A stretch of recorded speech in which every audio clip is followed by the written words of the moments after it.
नमस्कार दोस्तों, आज एक कहानी सुनाऊंगी जो कि मेरी स्कूल सार के साथ कुछ हुई पूरी कहानी बोलूंगी। वीडियो पूरी देखिए एंड चैनल सब्सक्राइब करो और मज़ेदार कहानी में जुड़ जाइए। हेलो, मेरा नाम प्रिया है।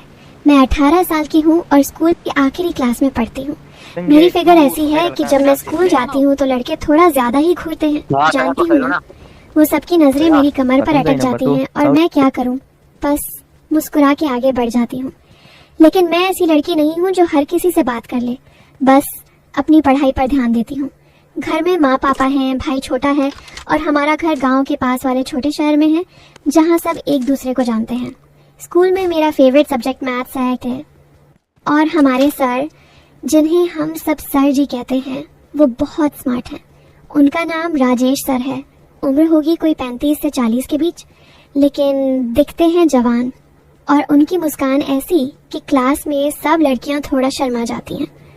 मैं भी कभी कभी सोचती हूँ कि सर इतने अच्छे क्यों लगते हैं, लेकिन बस सोचती हूँ, कुछ नहीं।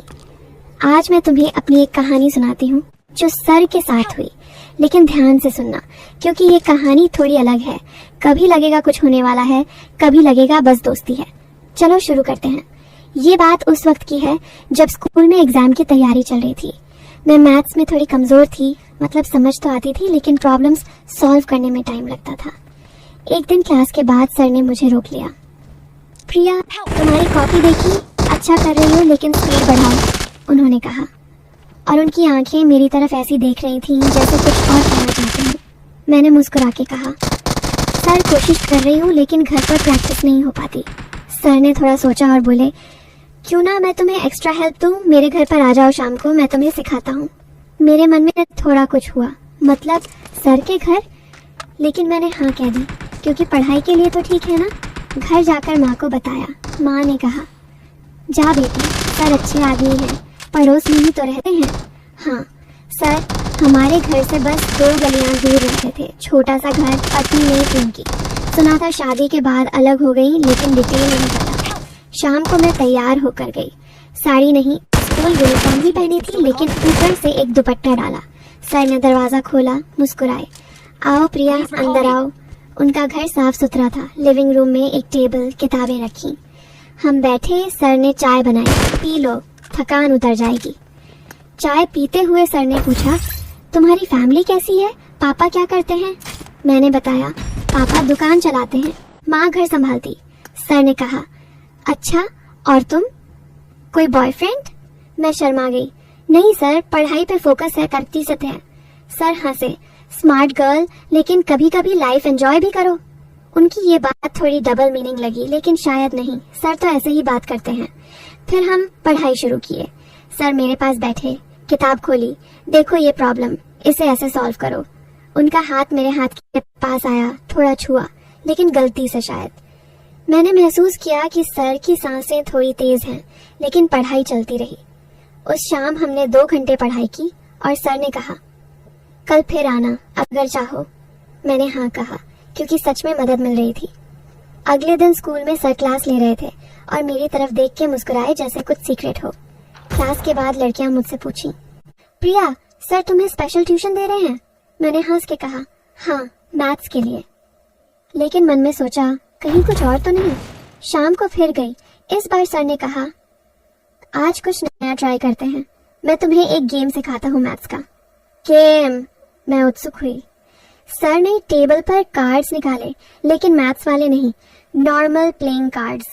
देखो, हर कार्ड पर नंबर है, हम इसे मैथ्स से कनेक्ट करेंगे। हम खेलने लगे। सर ने कहा, अगर तुम हारोगी तो मुझे एक सीक्रेट बताना। मैं हंसी। और अगर मैं जीतूं? सर बोले, तो मैं तुम्हें, उन्होंने रुका, तुम्हें एक गिफ्ट दूंगा। थोड़ा सस्पेंस लगा, लेकिन गेम शुरू हुआ। मैं हार गई पहली बार। सर ने पूछा, तुम्हारा कोई क्रश है? मैं शर्मा के बोली, नहीं सर। लेकिन सर की आंखों में चमक थी, जैसे और जानना चाहते हो। धीरे धीरे ये ट्यूशन रोज का हो गया। हर शाम मैं सर के घर जाती, पढ़ाई होती, लेकिन बीच बीच में बातें भी। सर बताते अपनी लाइफ के बारे में, कैसे वो अकेले रहते हैं। कभी कभी लगता है कोई साथ हो तो अच्छा होता। मैं कहती, सर आप इतने हैंडसम हैं, कोई मिल जाएगी। सर हंसते, तुम जैसी। मैं चुप हो जाती, लेकिन मन में कुछ चलता। एक दिन सर ने कहा, I'll kill you. प्रिया तुम्हारी स्किन कितनी सॉफ्ट है, देखो मेरी कितनी रफ। और उन्होंने अपना हाथ मेरे हाथ पर रखा कंपेयर करने के लिए। मैंने महसूस किया उनका स्पर्श थोड़ा लंबा रहा, लेकिन मैंने हाथ हटा लिया। सर पढ़ाई करो ना, सर ने माफ़ी मांगी। सॉरी, बस ऐसे ही। लेकिन उस रात घर आकर मैं सोचती रही, सर को क्या हो रहा है, या मैं ज़्यादा सोच रही हूँ। फिर एक शाम पढ़ाई के दौरान सर ने कहा, आज थोड़ा रिलैक्स करते हैं, मैं तुम्हें एक स्टोरी सुनाता हूँ। स्टोरी उनके कॉलेज टाइम की, कैसे वो एक लड़की से मिले थे। वो बहुत ब्यूटीफुल थी, जैसे तुम। मैंने पूछा, फिर क्या हुआ? सर बोले, कुछ नहीं, बस दोस्त बने। लेकिन कभी कभी सोचता हूँ क्या होता अगर उनकी बात अधूरी रही और मैंने महसूस किया कमरे में थोड़ा गर्मी है, जैसे कुछ होने वाला हो। लेकिन फिर सर ने किताब खोली, चलो पढ़ाई। मैं राहत की सांस ली, लेकिन मन में सस्पेंस बढ़ गया। अगले दिनों में सर ज्यादा क्लोज होते लगे। कभी मेरे बालों को छूते, कहते तुम्हारे बाल कितने सिल्की हैं, या मेरी कमर की तरफ देखते हुए कहते तुम फिट रहती हो ना। मैं हंस के टाल देती, लेकिन लगता था कुछ बिल्डअप हो रहा है। स्कूल में भी अब सर मुझे स्पेशल अटेंशन देते, क्लास में मेरी तरफ ज्यादा देखते और लड़कियां नोटिस करने लगी।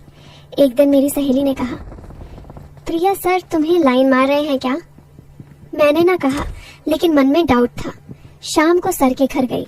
आज सर ने कहा, आज की स्पेशल मैं तुम्हें मसाज सिखाता हूँ। पढ़ाई से थकान होती है ना। मसाज? मेरे मन में अलार्म बजा, लेकिन सर ने कहा, बस शोल्डर्स का रिलैक्स करने के लिए। मैं हिचकिचाई, लेकिन बैठ गई।